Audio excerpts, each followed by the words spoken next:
Fatologia, página 17, quinta linha. Gostaria que relatasse os anticorpos criados, evitando as influências doutrinárias. Bom, assim, ó, é difícil o inversor ter anticorpos porque ele é imaturo. Anticorpos no sentido de experiência, para você discernir o que é certo e o que é errado. Então, é importante o inversor ele entrar em contato com pessoas mais velhas, no caso os reciclantes, para saber que tipos de erros, por exemplo, fazer uma entrevista com um reciclante. Acontecia algumas vezes lá do meu dia a dia que eu estava um pouco triste com minha profissão, achando, nossa, eu sou da área de informática, né? Eu sou programador de sistemas, agora estou fazendo doutorado em computação. Então, na época, eu só ficava trabalhando com informática, Estava em uma crise, pode-se dizer, meio burra, porque era totalmente imatura.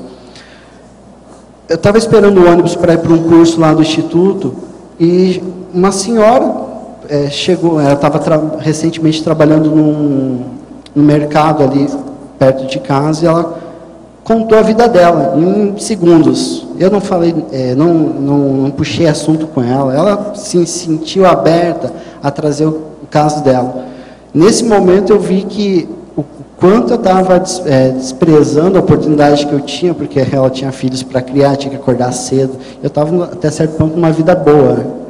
Então, voltando aí à pergunta, a gente antecipando, buscando ter mais lucidez, a gente tem que aprender com os erros dos outros, mas também com os próprios erros. No meu caso, eu vejo assim, eu conheci a Conscienciologia com 16 anos, eu fiz o P1, P2, mas eu não tinha fenômenos parapsíquicos, não tinha vivência parapsíquica e também não tinha muita maturidade. Aí eu me envolvi pelo menos uns 6 anos com a prática de capoeira. Ali na Fatologia eu também falo sobre o processo bélico, depois se vocês quiserem perguntar. Mas com 24 anos eu me sentia em débito, ou faltava alguma coisa para a minha ProEx. Eu estava me formando, vivia surfando final de semana, não tinha nenhuma preocupação com profissão, morava na casa dos pais. Ali na sindromologia eu boto a síndrome do canguru, né? Justamente por isso. Então, quando eu resolvi me questionar, me avaliar, eu comecei a ter projeção consciente. E o mais sério é que eu tinha projeções conscientes, depois eu tinha o fato. Eu conversava com a pessoa confirmava a experiência projetiva. E aí eu comecei a levar a sério o processo do parapsiquismo. E aí eu vejo que eu criei anticorpos, porque os erros que eu fiz na minha infância, ali, até pelo próprio porão consciencial que vem mais animalizado, aquela necessidade de você expressar suas emoções, às vezes, de uma forma mais exaltada, eu aprendi com esses erros e, às vezes, as pessoas me questionam, mas você não é mais assim, você não é mais assado. Não, eu não sou, não é porque a Conscienciologia fez isso, fizeram uma lavagem cerebral na minha cabeça. Não, porque hoje eu estou mais maduro e não tenho mais interesse nisso. As minhas prioridades são outras. Eu troquei de prioridade.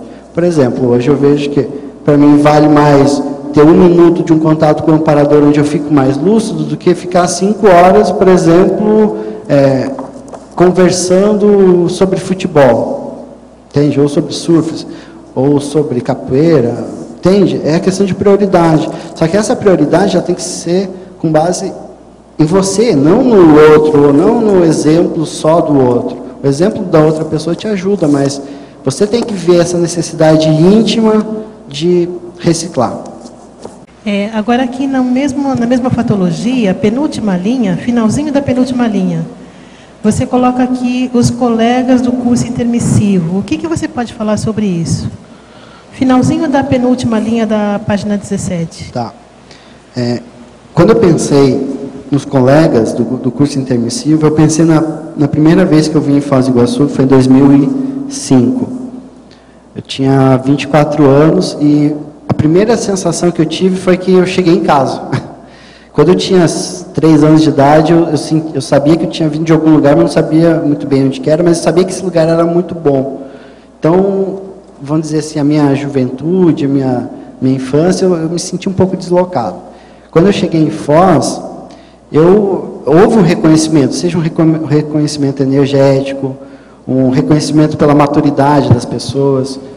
Então, esse reconhecimento me gerou crises existenciais. Crise em que sentido? Poxa, eu poderia estar muito bem, poderia estar muito melhor, poderia estar, desde lá dos 16 anos, por exemplo, estar trabalhando com algumas reciclagens, e eu deixei, fui postergando.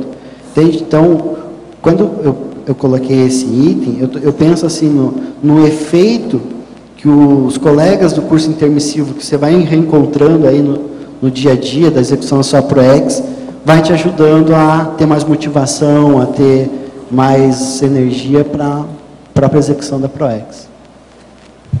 Na fatologia, na página 18, você coloca na primeira para a segunda linha a riscomania.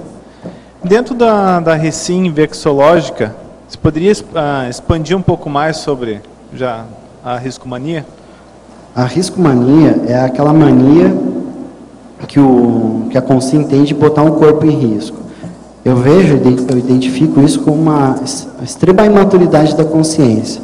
De às vezes ela viver a vida baseada na adrenalina, nas emoções fortes. O inversor, eu acho que para mim é bem lógico isso, não tem que se envolver com esse processo de riscomania, até porque ele quer ter uma programação existencial, um completismo existencial, mas também ter uma morex, uma moratória existencial, ou seja, ele quer levar o corpo dele com o máximo de qualidade de vida até a última gota de energia. A riscomania é o movimento contrário, onde você vai reduzir as suas probabilidades de ter mais sustentação energética. Por exemplo, tinha um colega meu que, na época que eu surfava, ele ainda pratica o paraquedismo. Mas não é bem o paraquedismo, é aquele que você pula de parapente. Ele me convidou para eu ser o resgate dele. Olha já o nome, resgate, né? Você tem que resgatar a pessoa. Aí eu fui. Na época eu já não conhecia a Conscienciologia, a Invex, nem nada, então, bem no hedonismo, né? Vai ser legal, vou curtir um monte. Quando eu segurei o parapente dele para ele sair correndo e ele sair lá decolando, voando, meu coração disparou tanto que eu pensei comigo mesmo, nunca mais eu quero voltar aqui em cima, nesse morro. Porque as chances que tem de ele cair lá de cima, sei lá, as probabilidades eram muito grandes. Gente, era muito risco. Aí aquele dia eu comecei a refletir. Comigo, o processo de reciclagem ele começou aos poucos. Eu comecei saturando esse processo até de riscomania, que para mim, eu surfava e eu gostava de ondas um pouco maiores. Não é essas ondas gigantes, de 30 metros, como tem. Mas, sabe, sempre vai ter um risco de você bater com a cabeça na prancha, você se afogar. Então, eu fui saturando disso. Olha, para minha programação existencial, eu não quero isso. Então, eu acho que, no caso do inversor, ele tem que estar posicionado. Ou ele quer executar a ProEx dele com mais liberdade, ou ele quer ser um reciclante. Reciclante no sentido de a qualquer momento pode ocorrer um desvio de ProEx por falta de maturidade ou por falta de priorização, né? E aí ele perde lá a sua ProEx. Foz do Iguaçu tem energia. A energia das nossas águas, dos nossos ventos, das nossas matas e animais. A energia de nossa gente, de nossa história, de nossa diversidade. Dia e noite, Foz é energia. A escolha ideal para materializar uma iniciativa pioneira no planeta. Uma comunidade voltada à pesquisa da consciência de modo integral, considerando as bioenergias, as vidas anteriores, as múltiplas dimensões e seus diversos veículos de manifestações, além do corpo físico. Estamos falando da Conscienciologia, ciência proposta pelo pesquisador independente, autor e professor Valdo Vieira. uma abordagem que conquistou reconhecimento internacional, trazendo a consciência ao universo científico na condição desafiadora de observador e, ao mesmo tempo, objeto das experiências. Assim surgiu o embrião da futura Comunidade Permanente de Pesquisadores da Consciência, o CAEC, Centro de Altos Estudos da Conscienciologia, fundado em 1995 na região do Tamanduazinho. Hoje, aquela área recebe oficialmente em Foz o nome de Cognópolis, o bairro do conhecimento, e recebe conscienciólogos de várias partes do mundo. Um grande polo atrator de intermissivistas, aqueles que estudaram em cursos especializados para cumprir as programações de vida com que se comprometeram antes de seu nascimento nesta dimensão física. O CAEC foi o primeiro e continua sendo o mais importante complexo de pesquisa na Cognópolis de Foz do Iguaçu. Ele abriga a holoteca, com centenas de milhares de livros e artefatos do saber. O patrimônio científico da holoteca é oferecido à comunidade de Foz do Iguaçu de maneira pública e gratuita. Também lá se encontra o Holociclo, que reúne os voluntários que se dedicam à linha de produção da Enciclopédia da Conscienciologia, trabalho coordenado pelo professor Valdo Vieira, que já rendeu a publicação de mais de 8.000 páginas. Em 19 de setembro de 2008, a holoteca ganhou o projeto de sua nova casa das mãos do renomado arquiteto Oscar Niemeyer.